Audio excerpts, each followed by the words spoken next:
નમસ્કાર વિદ્યાર્થી મિત્રો, નોલેજ સાથી યુટ્યુબ ચેનલમાં આપ સૌનું ફરીથી હાર્દિક સ્વાગત છે. તો મિત્રો, આજે આપણે બિન સચિવાલય ક્લાર્કની આવનારી જે પરીક્ષા છે તેના માટે આપણે જે મોડલ પેપરની જે સિરીઝ હતી તે મિત્રો આપણે અગાઉ ઓલરેડી 137 પેપર બિન સચિવાલયના આપણે અપલોડ કરી દીધેલા છે. જો તો તમારે જોવા હોય તો નીચે તમને ડિસ્ક્રિપ્શન બોક્સમાં તેના પ્લેલિસ્ટની લિંક પણ મળી જશે, જેની અંદર બધા પેપર બધા જેટલા પણ પેપર છે તેના લિંક આપેલી છે વિડીયોઝની. ઠીક છે. તો મિત્રો, આજે આપણે આ પેપર નંબર 138 જોવાના છીએ, જેની અંદર મિત્રો અગાઉની પરીક્ષામાં જે પૂછાઈ ગયેલા પ્રશ્નો છે તે પૂછાઈ ગયેલા પ્રશ્નોનો પણ સમાવેશ કરવામાં આવેલો છે અને જેની પ્રેક્ટિસથી આપણને સફળતા પણ મળે. એટલે જે જૂના પેપરમાં જે પણ પ્રશ્નો પૂછાઈ ગયેલા છે તેનું રિવિઝન પણ અહીંયા આ પેપરમાં કરવામાં આવશે. તો મિત્રો, જો તમે હજી સુધી અમારી આ ચેનલને સબસ્ક્રાઇબ નથી કરી તો સબસ્ક્રાઇબ કરીને બાજુમાં બેલ આઇકનને ઓન કરી દીજો, જેથી તમારાથી કોઈ પણ વિડીયોનું અપડેટ મિસ ન થાય. તો ચલો મિત્રો, આજનો વિડીયો ચાલુ કરીએ. તો સૌથી પહેલો પ્રશ્ન જોઈએ કે લોક અદાલતના સંદર્ભમાં નીચેના કથનો પર વિચાર કરો. એટલે જે બે કથનો આપેલા છે તો આ બે કથનોમાંથી કયા કથન સાચા નથી, એટલે કે કયું કથન સાચું નથી આ બેમાંથી. તો તેની અંદર સાચો જવાબ મિત્રો બનશે ઓપ્શન બી, એટલે કે માત્ર જે બીજું જે છે તે માત્ર ને માત્ર બીજું વિધાન સાચું નથી. એટલે કે આ જે બીજું વિધાન જે છે તે સાચું નથી. પહેલું સાચું છે કે એક લોક અદાલત દ્વારા કરાયેલ નિર્ણય સિવિલ ન્યાયાલય આદેશ માની લેવામાં આવે છે અને તેની વિરુદ્ધ કોઈ પણ ન્યાયાલયમાં અપીલ કરી શકાતી નથી.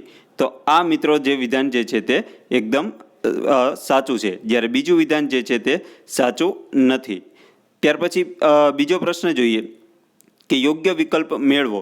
તો મિત્રો, આમાં જે જોડકા જોડવાના છે તો આમાં મિત્રો સૌથી પહેલાં આપણે જોડકા જોઈએ તો કે સૌથી પહેલાં નીતિ પંચના અધ્યક્ષ કોણ હોય છે. તો સૌથી પહેલાં મિત્રો નીતિ પંચના અધ્યક્ષ કોણ હોય છે તો તેમાં સાચો જવાબ બનશે વડાપ્રધાન. ત્યારબાદ દેશના પ્રથમ નાગરિક કોને ગણવામાં આવે છે તો તેમાં સાચો બનશે જવાબ ઓપ્શન એટલે કે ડી, એટલે કે રાષ્ટ્રપતિ. ત્યારબાદ રાજ્યના પ્રથમ નાગરિક કોણ ગણાય છે તો રાજ્યના પ્રથમ નાગરિક રાજ્યપાલ અને પ્રથમ કાયદા અધિકારી કોણ હોય છે તો કે એટર્ની જનરલ. તો તેની અંદર સાચો જવાબ બનશે ઓપ્શન બી, આ જોડકું સાચું બનશે. ત્યારબાદ પ્રશ્ન નંબર 3 જોઈએ કે કયા બંધારણીય સુધારા દ્વારા મતદારોની ઉંમર 21થી ઘટાડીને 18 વર્ષ કરી દેવામાં આવી છે. મિત્રો, આ પ્રશ્ન બંધારણમાં ઘણી વખત પૂછાઈ ગયેલો છે.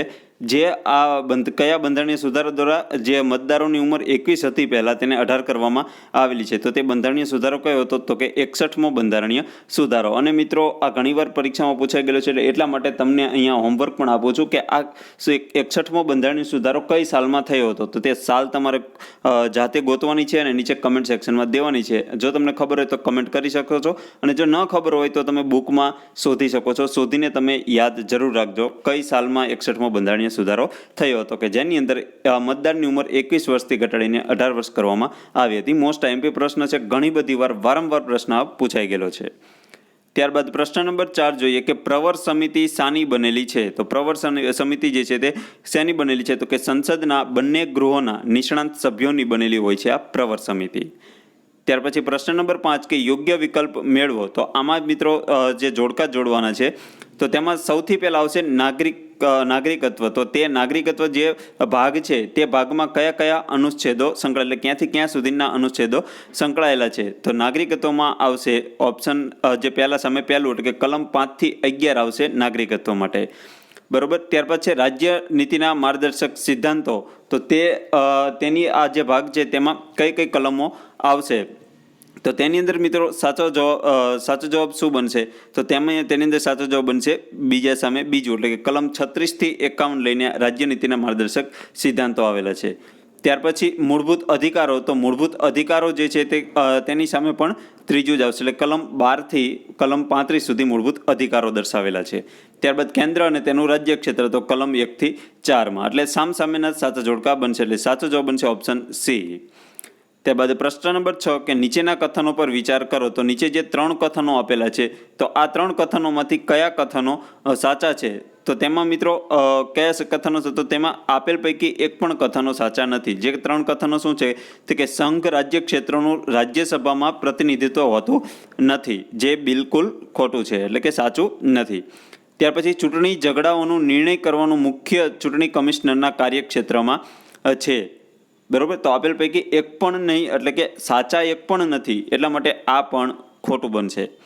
ત્યાર પછી છે કે ભારતીય બંધારણ પ્રમાણે સંસદમાં માત્ર લોકસભા અને રાજ્યસભા જ હોય છે. આ પણ બિલકુલ ખોટું હોય છે, કારણ કે સંસદમાં કોનો સમાવેશ થાય? લોકસભા, રાજ્યસભા પ્લસ રાષ્ટ્રપતિનો પણ સમાવેશ થાય છે. આ 3 અંગ ભેગા મળીને સંસદ બને છે. બરાબર, એટલા માટે એક પણ વિધાન સાચું નથી.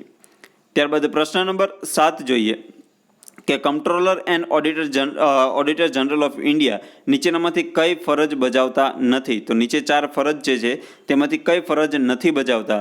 તો ઓપ્શન સી, બધા જ વ્યાપાર, યાંત્રિક ઉત્પાદન અને નફા નુકસાનના હિસાબોના ઓડિટ અહેવાલ તૈયાર કરવા. આ ફરજ કેગ જે છે તે બજાવતા નથી. ત્યાર પછી પ્રશ્ન નંબર 8 કે બાળકનું જાતીય પરીક્ષણ અટકાવવા સરકારે કયો કાયદો બનાવેલો છે? તો તે કાયદાનું નામ શું છે? તો તે કાયદાનું નામ છે PNDT એક્ટ.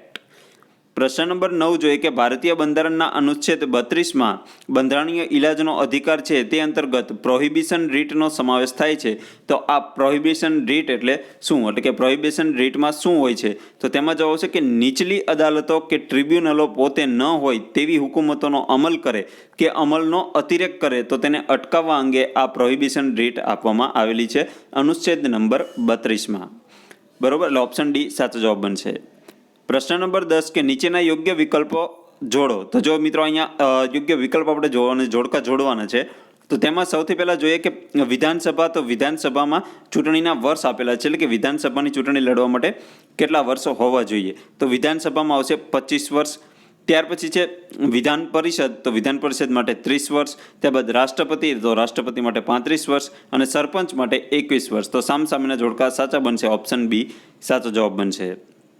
પ્રશ્ન નંબર 11 કે ભારતીય સ્વતંત્રતા અધિનિયમ 1947ના સંદર્ભે નીચેનામાંથી કયું વિધાન સાચું છે? એટલે કે નીચેનામાંથી કયા જે ત્રણ વિધાન આપેલા છે તેમાંથી કયા વિધાન સાચા છે તે શોધવાનું છે. તેમાં સાચા જવાબ મિત્રો સાચો જવાબ બનશે ઓપ્શન ડી, આપેલ પૈકી એક પણ વિધાન સાચા નથી. તો તમે ત્રણેય વિધાન મિત્રો જોઈ શકો છો, જે ત્રણ વિધાન ખોટા છે. ત્યારબાદ પ્રશ્ન નંબર 12 જોઈએ કે ભારતીય બંધારણની પ્રસ્તાવના સંદર્ભે નીચેની બાબતો પર વિચાર કરો. એટલે કે નીચેનામાંથી ત્રણમાંથી કયા વિધાન સાચા છે? તો તેની અંદર પણ મિત્રો સાચો જવાબ બનશે ઓપ્શન ડી, એટલે કે માત્ર પહેલું અને ત્રીજું આ બે વિધાન સાચા છે. બરોબર, એટલે પહેલું, ત્રીજું અને બીજું જે છે ખોટું છે. ત્યાર પછી પ્રશ્ન નંબર 13 જોઈએ કે ભારતીય વડાપ્રધાન સંદર્ભે નીચેના વિધાનો પર વિચાર કરો. એટલે કે વડાપ્રધાનના સંદર્ભમાં આપણે નીચે 3 વિધાન જે છે તે પસંદ કરવાના છે, એટલે કે સાચા વિધાન પસંદ કરવાના છે. તો તેમાં માત્ર પહેલું વિધાન જે છે તે જ સાચું છે કે માનોનીત સભ્ય પણ પ્રધાન બની શકે છે. એટલે પહેલું વિધાન જ સાચું છે, જ્યારે બીજું અને ત્રીજું વિધાન ખોટું છે. ત્યાર પછી પ્રશ્ન નંબર 14 કે રાજ્યપાલ અંગે નીચેના જે 2 વિધાન આપેલા છે તેમાંથી કયા વિધાન, બેમાંથી કયા વિધાન સાચા છે? તો તેમાં મિત્રો પહેલું વિધાન જ સાચું, તેની અંદર જે માત્ર બીજું વિધાન જે છે તે સાચું છે, પહેલું વિધાન ખોટું છે. બીજું વિધાન જે છે તે સાચું છે. પ્રશ્ન નંબર 15 જોઈએ કે નીચેના પૈકી કયા અધિકારો ભારતીય નાગરિકતાના વિશિષ્ટ અધિકાર છે? તો નીચેનામાંથી વિશિષ્ટ અધિકારો ક્યાં છે? તો તેમાં મિત્રો આવશે જે ભારતમાં ચૂંટણીમાં મત આપવાનો અધિકાર અને ભારતના રાષ્ટ્રપતિ તરીકે ચૂંટાવાનો અધિકાર. આ 2 અધિકાર છે તે ભારતીય નાગરિકતાના વિશિષ્ટ અધિકાર છે. એટલે સાચો જવાબ મિત્રો બનશે ઓપ્શન બી, બીજું અને ત્રીજું. પ્રશ્ન નંબર 16 કે રાજ્યસભામાં અને લોકસભા વચ્ચે ગતિ વિરોધની કઈ સ્થિતિ, એટલે કે કઈ સ્થિતિઓમાં સંસદની સંયુક્ત બેઠક બોલાવવામાં આવે છે? એટલે કે સંસદની સંયુક્ત બેઠક ક્યારે બોલાવવામાં આવે છે, એટલે કે કઈ પરિસ્થિતિમાં બોલાવવામાં આવે છે? તો તેમાં મિત્રો જે સાચો જવાબ છે કે સાધારણ બિલ પસાર કરવાની સ્થિતિમાં આ સંયુક્ત બેઠક બોલાવવામાં આવે. પહેલું છે કે સાધારણ બિલ પસાર કરવાની પરિસ્થિતિમાં આ જે લોકસભા અને રાજ્યસભા આ બંનેની જે સંયુક્ત બેઠક બોલાવવામાં આવે છે. એટલે સાચો જવાબ બનશે ઓપ્શન એ. બરાબર, એટલે માત્ર પહેલું સાચું, જ્યારે બીજું અને ત્રીજું ખોટું. એટલે કે નાણાં વિધેયકમાં ક્યારેય સંયુક્ત બેઠક ન બોલાવી શકાય અને બંધારણના સુધારામાં પણ એવું બિલ હોય તો પણ તે સંયુક્ત બેઠક ન બોલાવી શકાય, તેને સ્વતંત્ર બેઠક બોલાવીને બિલ પસાર કરવું જરૂરી છે. જ્યારે સાધારણ બિલ હોય તો એ સાધારણ બિલમાં જો લોકસભા અને રાજ્યસભા વચ્ચે તકરાર થાય તો સંયુક્ત બેઠક બોલાવીને તેનો નિર્ણય કરવામાં આવે છે. પ્રશ્ન નંબર 17 કે ભારતના નાગરિકોની મૂળભૂત ફરજો પૈકી નીચેનામાંથી કઈ મૂળભૂત ફરજો જે છે સાચી નથી? તો સાચી નથી તે કઈ છે? તો મિત્રો તેની અંદર મિત્રો જોઈએ તો સાચો જવાબ તેનો બનશે ઓપ્શન ડી, એટલે કે દેશની સરકાર સામેના વિરોધી મંતવ્યો વિદેશમાં વ્યક્ત ન કરવાની આ જે સ્વતંત્રતા જે છે તે મૂળભૂત ફરજો જે છે તે ફરજ સાચી નથી. ત્યાર પછી પ્રશ્ન નંબર 18 જોઈએ કે સુપ્રીમ કોર્ટના મુખ્ય ન્યાયમૂર્તિની લાયકાતો નીચે પૈકી કયું વિધાન અસત્ય છે, એટલે કે નીચેનામાંથી કયું વિધાન અસત્ય છે? તો તેની અંદર મિત્રો ત્રીજું વિધાન જે છે કે વડી અદાલતના ન્યાયાધીશ તરીકે ઓછામાં ઓછા 3 વર્ષ કામ કરેલું હોવું જોઈએ. આ જે તેમની લાયકાત પ્રમાણે એ આ વિધાન ખોટું છે. ત્યારબાદ પ્રશ્ન નંબર 19 જોઈએ કે કયા અધિનિયમથી મહિલાઓને મત આપવાનો અધિકાર મળ્યો છે? તો મહિલાઓને મત આપવાનો અધિકાર કયા અધિનિયમથી મળ્યો છે? તો તેમાં સાચો જવાબ બનશે મોન્ટેગ્યુ ચેમ્સફોર્ડ એક્ટ 1919. પ્રશ્ન નંબર 20 જોઈએ કે કેન્દ્ર સરકારના સંદર્ભમાં નીચેના કથનો પર વિચાર કરો, એટલે કે નીચેનામાંથી બેમાંથી કયા કથન સાચા છે તે જોવાનું છે. તો તેમાં સાચો જવાબ બનશે કે બંને જે ઓપ્શન ડી બંને ખોટા છે, એટલે કે પહેલું અને બીજું બંને ખોટા છે. પ્રશ્ન નંબર 21 જોઈએ કે લોક અદાલતોના સંદર્ભમાં નીચેના કથનોમાંથી કયું એક સાચું છે, એટલે કે એક જે છે તે સાચું છે તે ચારમાંથી કયું છે? તો તેની અંદર સાચો જવાબ બનશે ઓપ્શન બી, એટલે કે લોક અદાલતો એવા મામલાઓનું સમાધાન કરાવે છે કે જે સિવિલ હોય, ફોજદારી નહીં. ત્યાર પછી પ્રશ્ન નંબર 22 કે સર્વોચ્ચ અદાલતના મુખ્ય ન્યાયમૂર્તિ ગેરહાજર હોય અને રાષ્ટ્રપતિએ હોદ્દો સંભાળવાના શપથ લેવાના હોય તો આ શપથ કોણ લેવડાવશે? તો આ શપથ કોણ લેવડાવશે? તો તેની અંદર મિત્રો સાચો જવાબ બનશે ઓપ્શન ડી, સર્વોચ્ચ અદાલતના ન્યાયમૂર્તિઓમાંથી સૌથી સિનિયર ન્યાયમૂર્તિ હોય તે શપથ લેવડાવશે. પ્રશ્ન નંબર 23 કે ભારતના સંસદીય ઇતિહાસમાં સૌપ્રથમ વોકઆઉટ કોણ કરેલ છે, એટલે કે કોણે કરેલું છે? તો તેની અંદર સાચો જવાબ બનશે ઓપ્શન બી, એટલે કે મદન મોહન માલવીયાએ. ત્યારબાદ પ્રશ્ન નંબર 24 જોઈએ કે નીચેના પૈકી કયો વિષય સહવર્તી યાદીમાં સમાવિષ્ટ નથી, એટલે કે સમવર્તી યાદીમાં સમાવિષ્ટ નથી તે વિષય કયો છે નીચેનામાંથી? તો તેમાં સાચો જવાબ બનશે ઓપ્શન સી, વડી અદાલતોના અધિકારીઓ અને નોકરો. પ્રશ્ન નંબર 25 જોઈએ કે ભારતીય બંધારણ અનુસાર ભારતના રાષ્ટ્રપતિની ફરજ છે કે નીચેનામાંથી કોને સંસદના પટલ પર રખાવે, એટલે કે સંસદના પટલ પર નીચેનામાંથી કોણે રખાવે જે રાષ્ટ્રપતિની ફરજ છે? તો તેની અંદર સાચો જવાબ બનશે મિત્રો ઓપ્શન ડી, એટલે કે 4-4, એટલે કે 1, 2, 3 અને 4. ઓપ્શન ડી સાચો જવાબ બનશે કે જેમાં કેન્દ્રીય નાણાપંચ રિપોર્ટ, લોકલેખા સમિતિ report, comptroller and auditor general report અને રાષ્ટ્રીય અનુસૂચિત જાતિ આયોગના રિપોર્ટ. ત્યાર પછી પ્રશ્ન નંબર 26 જોઈએ કે ભારતના બંધારણમાં કેન્દ્ર રાજ્ય વચ્ચે કરવામાં આવેલું સત્તાનું વિભાજન આમાંથી કઈ યોજના પર આધારિત છે? તો સત્તાનું વિભાજન કઈ યોજના પર આધારિત છે? તો તેમાં જવાબ છે ભારત સરકાર અધિનિયમ 1935 પર. ત્યાર પછી પ્રશ્ન નંબર 27 જોઈએ કે નીચેના વિધાનો પર વિચાર કરો. જે બે વિધાન આપેલા છે તો આ બે વિધાનમાંથી કયું વિધાન સાચું છે તે શોધવાનું છે. તો તેની અંદર મિત્રો સાચો જવાબ બનશે કે આપેલ પૈકી એક પણ વિધાન સાચું નથી, એટલે બંને વિધાન ખોટા છે. ત્યારબાદ પ્રશ્ન નંબર 28 જોઈએ કે જેની અંદર મિત્રો આપણે જે યોગ્ય વિકલ્પ પસંદ કરવાનો છે, જોડકા જોડવાના છે. તો તેની અંદર મિત્રો જોઈએ તો કે ઝંડા સમિતિ, તો ઝંડા સમિતિના અધ્યક્ષ કોણ હતા? તો કે જે.બી. કૃપલાણી. ત્યારબાદ છે મુસદ્દા સમિતિ, તો મુસદ્દા સમિતિના જે અધ્યક્ષ હતા તે મુસદ્દા સમિતિના અધ્યક્ષ કોણ હતા? તો તેની સામે આવશે ડૉક્ટર બાબા સાહેબ આંબેડકર. ત્યારબાદ અલ્પસંખ્યક સમિતિના અધ્યક્ષ કોણ હતા? તો અલ્પસંખ્યક જે સમિતિ હતી તો તેના અધ્યક્ષ હતા સરદાર પટેલ અને સંઘ સંવિધાન સમિતિના અધ્યક્ષ હતા જવાહરલાલ નહેરુ, એટલે ઓપ્શન ડી સાચો જવાબ બનશે. પ્રશ્ન નંબર 29 કે વિધાનસભાની જાહેર હિસાબ સમિતિ સંદર્ભે કયું વિધાન સાચું નથી? તો જાહેર હિસાબ સમિતિ જે છે તેના સંદર્ભમાં જોઈએ તો કયું વિધાન સાચું નથી તે શોધવાનું છે. તો તેની અંદર મિત્રો ઓપ્શન સી જે છે આ વિધાન ખોટું છે. પ્રશ્ન નંબર 30 કે ભારતના બંધારણના ઉદ્દેશોમાંથી એકના રૂપમાં આર્થિક ન્યાય શેના દ્વારા ઉપલબ્ધ કરાવેલ છે? તો તેની અંદર જવાબ આવશે ઓપ્શન બી, આમુખ અને રાજ્યનીતિના માર્ગદર્શક તત્વ દ્વારા. ત્યાર પછી મિત્રો પ્રશ્ન નંબર 31 જોઈએ તો જેની અંદર મિત્રો આપણે સૌથી પહેલાં એક complete the conversation using the verb in correct form, એટલે કે યોગ્ય વર્બ મેકવાના છે. જે આપણે સાચા જે ફોર્મ હોય ઇંગ્લિશના જે વર્ડ હોય તેને આપણે ભરવાના છે આ ખાલી જગ્યામાં. તો તેમાં 31માં જોઈએ કે ખાલી જગ્યા યુ એવર ખાલી જગ્યા વોટરમેલન ડેશ કરી પ્રતીક. તો મિત્રો આ જે ઇંગ્લિશ સેન્ટેન્સ જે છે તેની અંદર સહાયકારક ક્રિયાપદ અને ક્રિયાપદ, એટલે કે હેલ્પિંગ વર્બ અને વર્બ આપણે આ બંને ખાલી જગ્યામાં પૂરવાના છે. તો તેની અંદર મિત્રો સાચો જવાબ બનશે ઓપ્શન ડી, એટલે કે have you ever tasted watermelon Pratik એટલે કે પ્રતિકને કહે છે કે તમે ક્યારેય વોટરમેલન ટેસ્ટ કરેલું છે? તો મિત્રો યુ સાથે હેવ વપરાય, હેઝ ક્યારેય ન વપરાય એટલે હેઝ નીકળી જશે. ત્યારબાદ આ પૂર્ણ ભૂતકાળ નથી એટલે આ પણ હેડ પણ નીકળી જશે અને હેવિંગ પણ ન આવે એટલે હેવ, અને ત્યારબાદ આવશે પીપીટી એટલે કે પાસ્ટ પાર્ટિસિપલ એટલે ટેસ્ટેડ. તો આમાં સાચો જવાબ બનશે ઓપ્શન ડી. પ્રશ્ન નંબર 32 જોઈએ કે હી ખાલી જગ્યા is work when I reach my friends house. તો આ ખાલી જગ્યાની અંદર મિત્રો સાચો જવાબ બનશે ઓપ્શન ડી. કારણ કે મિત્રો he had finished his work when I reach my friends house. એટલે મિત્રો જો વેન પછી આ બે વાક્ય છે, એક વેન પછીનું વાક્ય અને એક વેન પહેલાંનું વાક્ય. વેન પછી વાક્ય મિત્રો અહીંયા જે સાદા ભૂતકાળનું વાક્ય આપેલું છે, તો સાદા ભૂતકાળનું વાક્ય હોય ત્યારે વેનની આગળ અહીંયા પૂર્ણ ભૂતકાળનું વાક્ય હોય. હવે આનું ગુજરાતી કરીએ તો એવું થાય કે જ્યારે હું મારા ફ્રેન્ડ્સના ઘરે પહોંચ્યો ત્યારે તેમને તેમનું વર્ક એટલે કે તેણે તેનું વર્ક કરી લીધું હતું, એટલે ઓલરેડી કરી લીધું હતું એટલે પૂર્ણ ભૂતકાળ થઈ ગયો, એટલે હેડવાળું રૂપ આવશે એટલે ઓપ્શન ડી સાચો જવાબ બનશે. ત્યાર પછી પ્રશ્ન નંબર 33 જોઈએ કે વોટર ખાલી જગ્યા એટ 100 સેલ્સિયસ. તો આ ખાલી જગ્યાની અંદર મિત્રો સાચો જવાબ બનશે ઓપ્શન બી બોઇલ્સ. એટલે વોટર બોઇલ્સ એટલે કે અહીંયા જો જે સનાતન જે છે એટલે પાછળ એસ લાગશે એટલે સાચું રૂપ આવશે બોઇલ્સ, નહીં બોઇલિંગ, નહીં બોઇલ, નહીં, માત્ર બોઇલ્સ જ જવાબ સાચો બનશે.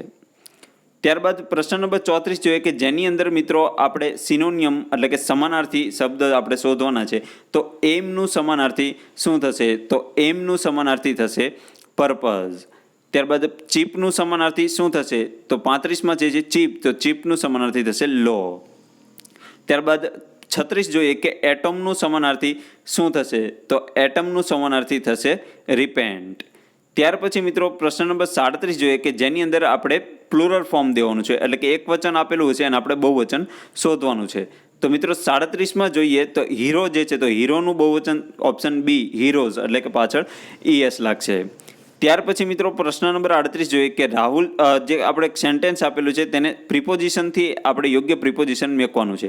તો સેન્ટેન્સ છે 38માં કે Rahul said that he was not averse ખાલી જગ્યા ધ આઈડિયા. તો આમાં કયું પ્રિપોઝિશન આવશે? તો પ્રિપોઝિશન આવશે ટુ, એટલે કે આઈડિયા તરફ. મિત્રો આ આઈડિયા હોય છે તો ધ આઈડિયાની આગળ આપણે ટુ પ્રિપોઝિશન વાપરવું પડે. તો અહીં સાચો જવાબ બનશે ટુ.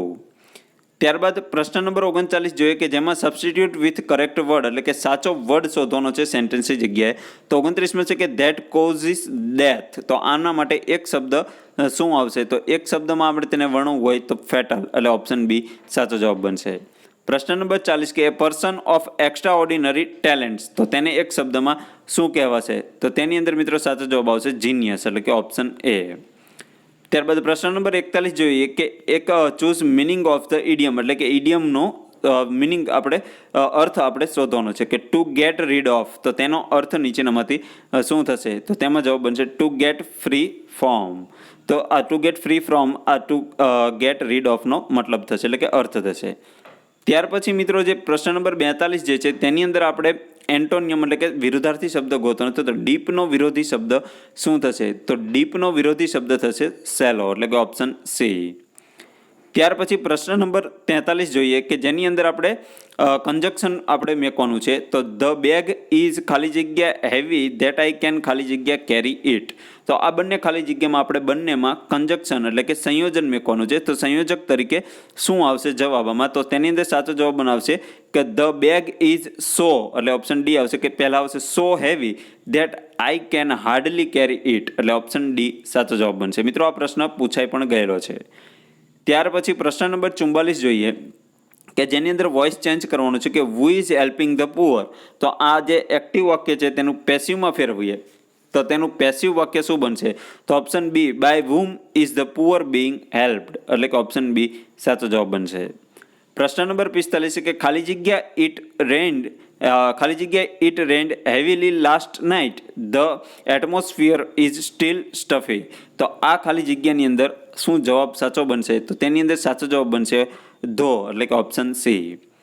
પ્રશ્ન નંબર 46 કે this is the grammar book ખાલી જગ્યા you can improve your grammar. તો આ ખાલી જગ્યાની અંદર સાચો જવાબ બનશે ઓપ્શન બી એટલે કે વિથ વિચ. ત્યારબાદ પ્રશ્ન નંબર 47 જોઈએ કે fill in the blank with article એટલે કે આર્ટિકલ આપણે અહીંયા મેકવાના છે, બરોબર. તો ખાલી જગ્યા European whom I met was in need of my help. તો આ ખાલી જગ્યામાં આર્ટિકલ કયો વપરાશે? તો આ ખાલી જગ્યામાં આર્ટિકલ આવશે ધ. ત્યાર પછી પ્રશ્ન નંબર 48 જોઈએ કે સેન્ટેન્સ યુઝિંગ પ્રિપોઝિશન એટલે કે પ્રિપોઝિશન આપણે યોગ્ય મેકવાનું છે કે Sita has no pen to write. ત્યાર પછી ખાલી જગ્યા છે એટલે હવે પ્રિપોઝિશન અહીંયા મૂકવાનું છે, તો પ્રિપોઝિશન આવશે વિથ એટલે ઓપ્શન એ. ત્યાર પછી પ્રશ્ન નંબર 49 કે જેની અંદર એન્ટોનિયમ વિરુદ્ધાર્થી શબ્દ ગોતવાનો છે, તો કે ઇમ્પોવરિશ્ડ શબ્દનો જે વિરોધી શબ્દ શું થશે? તો તેનો વિરોધી શબ્દ થશે ઓપ્શન સી વેલ્થી. પ્રશ્ન નંબર 50 જોઈએ કે જેની અંદર explain the meaning of idiomatic expression. તો આ એક ઇડિયોમેટિક એક્સપ્રેશન જે છે તેનો આપણે મિનિંગ આપણે અહીંયા શોધવાનો છે, સાચો મિનિંગ. તો તેની અંદર મિત્રો સૌથી પહેલાં લુક બિફોર યુ લીપ. તો આનો મિનિંગ શું થશે? તો તેમાં સાચો જવાબ છે option A to consider before you act. એટલે કે એક્ટ કરતાં પહેલાં આપણે કન્સાઇડર એટલે નક્કી કરવું જોઈએ. ત્યાર પછી પ્રશ્ન નંબર 51 કે આઈડેન્ટિફાઈ ધ કરેક્ટ સેન્ટેન્સ. તો આ નીચે 4 જે સેન્ટેન્સ આપેલા છે પ્રશ્ન નંબર 51માં, તો તેમાં આઈડેન્ટિફાઈ કરેક્ટ સેન્ટેન્સ એટલે સાચું સેન્ટેન્સ કયું છે? તો આ 51માં પ્રશ્નમાં સાચું સેન્ટેન્સ આવશે option C he return from Yemen last night. ત્યાર પછી પ્રશ્ન નંબર 52 જોઈએ કે જેની અંદર આપણને જે 4 સેન્ટેન્સ આપેલા છે તેમાંથી પણ એક સાચું સેન્ટેન્સ કયું છે તે શોધવાનું છે. તો તેમાં સાચો જવાબ બનશે option A she waited for 1 month to get her ID card. ત્યાર પછી પ્રશ્ન નંબર 53 જોઈએ કે arrange the jumbled part and make in meaningful sentence. એટલે કે આ વાક્ય જે આપેલું છે અહીંયા, આ વાક્યમાં આપણને અલગ અલગ આપણને પાર્ટ્સ આપેલા છે. આ બધા પાર્ટ્સને આપણે ગ્રામેટિકલી ગોઠવીએ અને એક મિનિંગફુલ વાક્ય બનાવવાનું છે. તો તે નીચેનામાંથી કયું સાચું બનશે? તો તેની અંદર મિત્રો સાચો જવાબ બનશે ઓપ્શન સી. એટલે કે ઓપ્શન સી છે કે we played with team spirit so we could win 2020 final. હવે મિત્રો આ પ્રશ્ન જે છે તે પણ 2 થી 3 વાર પૂછાઈ ગયેલો છે, એટલે આ પણ ઇમ્પોર્ટન્ટ છે. તો આને મિત્રો ખાસ તમે ધ્યાન રાખજો. ત્યાર પછી પ્રશ્ન નંબર 54 જોઈએ કે sentence completion by using appropriate word. એટલે કે એક શબ્દ અહીંયા વાપરીને આપણે આખા સેન્ટેન્સને એક એપ્રોપ્રિએટ વર્ડથી આપણે તેને મિનિંગફુલ એટલે કે એક સાચું સેન્ટેન્સ બનાવવાનું છે. તો આ a man remains narrow minded self complacent and ignorant unless he visit other people and ખાલી જગ્યા ફ્રોમ ધેમ. તો મિત્રો આ 4 ખાલી જગ્યા છે તેમાંથી 4માંથી કયો શબ્દ મેકેથી મિનિંગફુલ સેન્ટેન્સ બને? તો તેમાં સાચો જવાબ બનશે લર્ન્સ. એટલે કે ઓપ્શન બી સાચો જવાબ બનશે કે હી visit other people and learn from them. એટલે કે તે અલગ પીપલને એટલે કે માણસોને મળીને તે માણસોમાંથી તે શીખે છે. ત્યાર પછી પ્રશ્ન નંબર 55 જોઈએ કે ધ ખાલી જગ્યા sounded so lame to the boss that he did not give leave. તો આ ખાલી જગ્યાની અંદર સાચો જવાબ બનશે ઓપ્શન બી એક્સક્યુઝીસ. ત્યાર પછી પ્રશ્ન નંબર 56 જોઈએ કે ભારતનું પ્રથમ સાગરીય ખનિજ તેલ ક્ષેત્ર કયું છે? તેની શોધ કયા વર્ષમાં થઈ હતી? તો આ ખાલી જગ્યા આ પ્રશ્નનો જવાબ સાચો બનશે ઓપ્શન બી આલિયા ભટ્ટ, અને તેની શોધ થઈ હતી 1970માં. ત્યાર પછી પ્રશ્ન નંબર 57 કે નીચે 4 વિધાન આપેલા છે તેમાંથી અસત્ય વિધાન કયું છે? એટલે કે ખોટું વિધાન કયું છે? તો તેમાં ચોથું જે છે અલંગ વિશ્વનું સૌથી મોટું શિપ બ્રેકિંગ યાર્ડ છે. તો આ વિધાન જે છે તે ખોટું છે, બરાબર. એટલે ઓપ્શન ડી સાચો જવાબ બનશે. ત્યાર પછી પ્રશ્ન નંબર 58 જોઈએ કે અમર પેલેસ ક્યાં આવેલો છે? તો અમર પેલેસ જે છે તે કઈ જગ્યાએ આવેલો છે? તો તેની અંદર જવાબ બનશે વાંકાનેર. એટલે ઓપ્શન ડી. ત્યાર પછી પ્રશ્ન નંબર 59 જોઈએ કે અસત્ય વિધાન શોધો. તો નીચે 4 વિધાનમાંથી અસત્ય વિધાન કયું છે? તો તેમાં જે ભાવનગરમાં મહાત્મા ગાંધીનું પ્રાથમિક શિક્ષણ થયું હતું આ વિધાન ખોટું છે. પ્રશ્ન નંબર 60 કે વીર નર્મદનું નિવાસસ્થાન કયા નામે ઓળખાય છે? તો તેની અંદર મિત્રો સાચો જવાબ બનશે ઓપ્શન સી પ્રતિમા. ત્યારબાદ પ્રશ્ન નંબર 61 જોઈએ કે સરદાર સ્વરાજ આશ્રમ ક્યાં આવેલો છે? તો તે આશ્રમ જે છે તે કઈ જગ્યાએ આવેલો છે? તો કે બારડોલી ખાતે. ત્યાર પછી પ્રશ્ન નંબર 62 જોઈએ કે જેની અંદર યોગ્ય જોડકા જોડવાના છે. તો મિત્રો આની અંદર યોગ્ય જોડકા જોડીએ તો તેની અંદર સાચો જવાબ બનશે ઓપ્શન ડી. એટલે કે ઓપ્શન ડીમાં શું કહે છે? તો કે એની સામે શું આવશે? તો એની સામે આવશે ત્રીજું, એટલે કે આલી નૃત્ય, તો કે સુરતના દુબળા આદિવાસીઓનું નૃત્ય. ત્યારબાદ છે ટિપ્પણી નૃત્ય. તો બીની સામે ટિપ્પણી નૃત્ય સામે આવશે ચોથું કે જેમાં આવશે ચોરવડ અને વેરાવળની ખારવણ બહેનો કરે છે. ત્યારબાદ છે ભીલ નૃત્ય. તો ભીલ નૃત્ય સામે આવશે પહેલું કે પંચમહાલ અને મહીસાગર જિલ્લાની ભીલ જાતિ આ નૃત્ય કરે છે. ત્યારબાદ છે રૂમાલ નૃત્ય. તો રૂમાલ નૃત્ય કરે છે મહેસાણા જિલ્લાના ઠાકોરોનું નૃત્ય છે. એટલે સાચો જવાબ બનશે ઓપ્શન ડી. પ્રશ્ન નંબર 63 કે જન્માષ્ટમીનો મેળો ક્યારે ભરાય છે? તો આ જન્માષ્ટમીનો મેળો જે છે તે ક્યારે ભરવામાં આવે છે? તો કે શ્રાવણ વદ આઠમના દિવસે આ જન્માષ્ટમીનો મેળો ભરાય છે. ત્યાર પછી પ્રશ્ન નંબર 64 જોઈએ કે જેની અંદર મિત્રો આપણે જોડકા જોડવાના છે. તો 64માં આપણે જોડકા જોઈએ તો તેની અંદર મિત્રો સાચો જવાબ બનશે કે પ્રથમ મુક ફિલ્મ. તો આ પ્રથમ મુક ફિલ્મ સામે શું આવશે? તો કે શેઠ સગાડશા.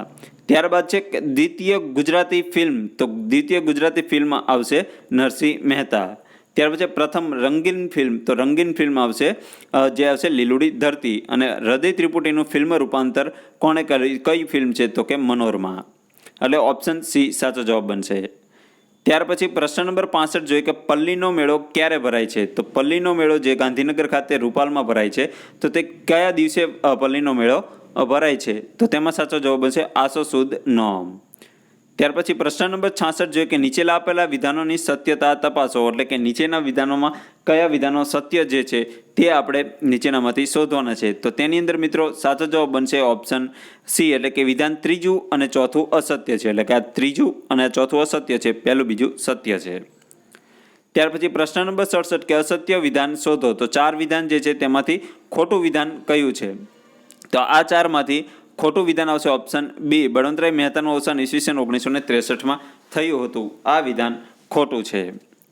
ત્યાર પછી પ્રશ્ન નંબર 68 જોઈએ કે કવિતા વાંચવી એ જીવનનો આનંદ છે. આ વાક્યમાં સામાન્ય કૃદંત કયું છે? તો આ વાક્યમાં સામાન્ય કૃદંત કયું છે? તો કે વાંચવી જે છે તે એક સામાન્ય કૃદંત છે. ત્યાર પછી પ્રશ્ન નંબર 69 જોઈએ કે વેચેલો માલ પાછો લેવામાં આવશે નહીં. તો વેચેલો નીચે અંડરલાઈન છે. તો આ શબ્દ કયું કૃદંત સૂચવે છે? તો તેની અંદર મિત્રો સાચો જવાબ બનશે ઓપ્શન એ ભૂત કૃદંત. પ્રશ્ન નંબર 70 કે પીવાનું પાણી સ્વચ્છ રાખો. આ વાક્યમાં કયો શબ્દ કૃદંત સૂચવે છે? તો કયો શબ્દ જે છે તે કૃદંત સૂચવે છે? તો તેની અંદર મિત્રો સાચો જવાબ બનશે ઓપ્શન સી પીવાનું. પ્રશ્ન નંબર 71 નીચેનામાંથી કયું વાક્ય વર્તમાન કૃદંતનું છે? તો વર્તમાન કૃદંતનું વાક્ય નીચેનામાંથી કયું છે? તો તેની અંદર સાચો જવાબ આવશે એક એ મફતમાં ખાતા નથી. જે વાક્ય જે છે તે વર્તમાન કૃદંતનું વાક્ય છે. પ્રશ્ન નંબર 72 નીચેનામાંથી પ્રેરક વાક્ય કયું છે? તો નીચેમાંથી આ જે પ્રેરક વાક્ય કયું છે? તો કે મનોજે ગીત ગવડાવ્યું અને હું વાર્તા વંચાવું છું. આ બંને વાક્ય પ્રેરક છે. એટલે ઓપ્શન ડી સાચો જવાબ બનશે. ત્યારબાદ પ્રશ્ન નંબર 73 જોઈએ નીચેનામાંથી પુનઃપ્રેરક વાક્ય કયું છે? તો નીચેનામાંથી પુનઃપ્રેરક વાક્ય છે ઓપ્શન સી પૂજારી દ્વારા રોજ સાંજે એની પાસે શંખ વગડાવાય છે. જે પુનઃપ્રેરક વાક્ય છે. ત્યારબાદ પ્રશ્ન નંબર 74 કે કર્મણી વાક્ય શોધો. તો નીચેનામાંથી કર્મણી વાક્ય કયું છે? તો કે મારાથી વાત કહેવાય. જે વાક્ય કર્મણી છે. પ્રશ્ન નંબર 75 કે ભાવે વાક્ય શોધો. તો નીચેનામાંથી કયું વાક્ય ભાવે વાક્ય છે? તો તેમાં મારાથી જવાશે નહીં. આ વાક્ય ભાવે વાક્ય છે. પ્રશ્ન નંબર 76 કે ભૌમકા શબ્દનો લિંગ ઓળખાવો. તો ભૌમકા શબ્દ જે છે તે કઈ લિંગ આવશે? તો કે સ્ત્રીલિંગ. પ્રશ્ન નંબર 77 કે મજૂસ શબ્દનો સમાનાર્થી જણાવો. તો મજૂસનો સમાનાર્થી શબ્દ શું થશે? તો કે પટારો. પ્રશ્ન નંબર 78 કે પતિજ શબ્દનો સમાનાર્થી જણાવો. તો પતિજ શબ્દનો સમાનાર્થી થશે આબરૂ. પ્રશ્ન નંબર 79 કે તાંબલુનો સમાનાર્થી આપો. તો તાંબલું શબ્દ જે છે તો તાંબલુનો સમાનાર્થી થશે નાગરવેલનું પાન. ત્યારબાદ પ્રશ્ન નંબર 80 જોઈએ કે વહાણનો અગાસી જેવો ઉપલો ભાગ તેને શબ્દ સમૂહ માટે એક શબ્દમાં શું કહેવાશે? તો તેની અંદર મિત્રો સાચો જવાબ બનશે ઓપ્શન બી એટલે કે તૂતક. પ્રશ્ન નંબર 81 કે દાડમનો સમાનાર્થી આપો. તો દાડમ જે છે તો દાડમનો સમાનાર્થી થશે ગુલનાર. પ્રશ્ન નંબર 82 કે યમરાજનો સમાનાર્થી આપો. તો યમરાજનો સમાનાર્થી શબ્દ થશે અંતક. પ્રશ્ન નંબર 83 કે શબ્દ સમૂહ માટે એક શબ્દ આપો કે કમરથી ઉપરના ભાગનું ચિત્ર. તો તેને એક શબ્દમાં શું કહેવાશે? તો તેને એક શબ્દમાં કહેવાશે અરુણ ચિત્ર. પ્રશ્ન નંબર 84 કે આધાર વગરની તરંગી વાત. આ શબ્દ સમૂહ માટે એક શબ્દ આપો. તો તેની અંદર મિત્રો સાચો જવાબ બનશે ઓપ્શન બી ઉટંગ.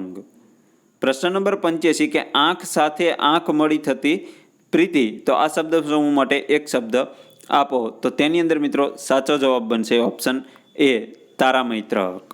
પ્રશ્ન નંબર 86 કે હું ઉતરતો છું એવો મનોભાવ, આ શબ્દ સમૂહ માટે એક શબ્દ આપો. તો તેની સામે તેનો સાચો જવાબ બનશે દૈત્ય ગ્રંથિ. પ્રશ્ન નંબર 87 કે ઇન્દ્રિયોથી જેનો અનુભવ ન થઈ શકે તેવું, તેના માટે એક શબ્દમાં શું કહેવાશે? તો કે અતિન્દ્રિય. પ્રશ્ન નંબર 88 નીચેનામાંથી કઈ જોડણી સાચી છે? તો પ્રતીત, પ્રતિમા અને તમામ સાચી છે. આ 4 ઓપ્શન જે છે, તો આ 4 ઓપ્શનમાંથી કયા, જે 3 ઓપ્શન છે, 3માંથી શેની જોડણી સાચી છે? તો તેમાં મિત્રો જે પ્રતીત, ઓપ્શન એમાં જે પ્રતીત આપેલું છે તે સાચી જોડણી છે. પ્રશ્ન નંબર 89 કે સાચી જોડણી શોધો. તો નીચે 4 શબ્દ આપેલા છે, તેમાંથી કયા શબ્દની જોડણી સાચી છે? તો તેમાં ઓપ્શન ડી, વહીવટ શબ્દની જોડણી સાચી છે. પ્રશ્ન નંબર 90 સાચી જોડણી જણાવો. નીચે લુખું સૂકું શબ્દ અને અટુલું શબ્દ, આ બંને શબ્દ આપેલા છે, બંનેની અલગ અલગ જોડણી આપેલી છે, તેમાંથી કઈ જોડણી સાચી છે? તો લુખું સૂકું શબ્દની જે ઓપ્શન એમાં આપેલી છે તે જોડણી સાચી છે. પ્રશ્ન નંબર 91 નીચેનામાંથી કઈ જોડણી ખોટી છે? તો ખોટી જોડણી કઈ છે? તો તેમાં સાચો જવાબ બનશે ઓપ્શન બી, વાંકું ચૂકું શબ્દ જે આપેલો છે તેની જોડણી ખોટી છે. ત્યાર પછી પ્રશ્ન નંબર 92માં ખોટી જોડણી કઈ છે? તો તેમાં સાચો જવાબ બનશે ઓપ્શન એ, એટલે કે છાતીભેર શબ્દની જોડણી ખોટી છે. ત્યારબાદ પ્રશ્ન નંબર 93 કે ભારતમાં જે તે રાજ્યના રાજ્યપાલની નિમણૂક કોણ કરે છે? તો આ રાજ્યપાલ, જે તે રાજ્યના રાજ્યપાલની નિમણૂક કોના દ્વારા કરવામાં આવે છે? તો તેમાં સાચો જવાબ બનશે રાષ્ટ્રપતિ દ્વારા નિમણૂક કરવામાં આવે છે. અને જે તે રાજ્યના ઉચ્ચ ન્યાયાલયના મુખ્ય ન્યાયાધીશ શું કરે છે? તો કે તે રાજ્યપાલને શપથ લેવડાવે છે. ત્યાર પછી પ્રશ્ન નંબર 94 કે ભારતમાં જાહેર વહીવટ ક્ષેત્રમાં આપેલમાંથી કોનું યોગદાન રહેલું છે? તો જાહેર વહીવટ ક્ષેત્રમાં નીચેનામાંથી કોનું યોગદાન રહેલું છે? તો તેની અંદર મિત્રો સાચો જવાબ બનશે પોલ એપલબીનું. પ્રશ્ન નંબર 95 કે નીચેનામાંથી કયા વિદ્વાને રી-એક્ઝામિનેશન ઓફ ઇન્ડિયાઝ એડમિનિસ્ટ્રેટિવ સિસ્ટમ નામનું પુસ્તક લખ્યું છે? તો આ પુસ્તક કોણે લખેલું છે? તો તેની અંદર સાચો જવાબ બનશે ઓપ્શન એ, પોલ એપલબીએ. ત્યારબાદ પ્રશ્ન નંબર 96 આપેલ પૈકીનું કયું લક્ષણ જાહેર વહીવટનું વિશિષ્ટ લક્ષણ છે? તો તેની અંદર સાચો જવાબ બનશે ઓપ્શન ડી, આપેલ તમામ, એટલે કે એક સમાન વ્યવહાર, જાહેર સેવા બાબતની સભાનતા અને જાહેર જવાબદારી, આ ત્રણેય લક્ષણો તેના છે, એટલે ઓપ્શન ડી સાચો જવાબ બનશે. પ્રશ્ન નંબર 97 નીચે આપેલમાંથી ભારતમાં કયું સ્વતંત્ર નિયંત્રણ પંચ છે? તો તેની અંદર સાચો જવાબ બનશે ઓપ્શન ડી, આપેલ તમામ, રાષ્ટ્રીય વિકાસ પંચ, નાણાં પંચ અને નીતિ પંચ. પ્રશ્ન નંબર 98 કયા વર્ષે દિલ્હી ખાતે ઇન્ડિયન ઇન્સ્ટિટ્યૂટ ઓફ પબ્લિક એડમિનિસ્ટ્રેશનની સ્થાપના કરાઈ હતી? તો તેમાં સાચો જવાબ બનશે ઓપ્શન ડી, 1954માં. પ્રશ્ન નંબર 99 કે એડ અને મિનિસ્ટ્રેટમાંથી બનેલો શબ્દ એડમિનિસ્ટ્રેશન નીચેનામાંથી કઈ ભાષા પરથી ઉતરી આવ્યો છે? તો આ શબ્દ લેટિન ભાષા પરથી ઉતરી આવ્યો છે. ત્યારબાદ આજના વિડીયોનો છેલ્લો પ્રશ્ન, એટલે કે 100મો પ્રશ્ન, જેની અંદર યોગ્ય જોડકા જોડવાના છે. તો તેની અંદર મિત્રો અબ્રાહમ મેસ્લો, તો તેની સામે સાચો જવાબ શું બનશે? તો અબ્રાહમ મેસ્લો સામે આવશે જરૂરિયાતોનો ક્રમ. તો પહેલા સામે આવશે ચોથું, એટલે કે જરૂરિયાતોનો ક્રમ. ત્યાર પછી બીજું છે એલ્ટન મેયો. તો મિત્રો હવે એલ્ટન મેયો જે છે, તો એલ્ટન મેયો સામે સાચો જવાબ આવશે ત્રીજું, એટલે કે જે બીજા સામે ત્રીજું આવશે, એટલે કે હોર્થોન પ્રયોગ જે છે તે એલ્ટન મેયોએ કરેલો હતો. ત્યાર પછી ફેડરિક ટેલર, તો તેની સામે આવશે પહેલું, વૈજ્ઞાનિક સંચાલનના પિતા. અને ત્યારબાદ ડગલાસ મેકગ્રેગર, તો તેની સામે આવશે બીજું, થિયરી એક્સ અને વાય થિયરી. એટલે સાચો જવાબ બનશે ઓપ્શન એ. તો મિત્રો આ આપણે જે બિનસચિવાલયનું પેપર સોલ્યુશન નંબર 138 જોયું. જો તમને આ પેપર સોલ્યુશન પસંદ આવ્યું હોય તો આ વિડીયોને શેર જરૂરથી કરી દેજો, અને હજી સુધી આ વિડીયોને લાઇક નથી કર્યો તો લાઇક જરૂરથી કરી દેજો. અને આવા જ વિડીયો જોવા માટે અમારી આ ચેનલને સબસ્ક્રાઇબ કરીને બાજુમાં વાળા બેલ આઇકનને ઓન કરી દેજો. તો ચલો મિત્રો, આજનો વિડીયો આપણે અહીં પૂરો કરીએ છીએ. જય હિન્દ, વંદે માતરમ.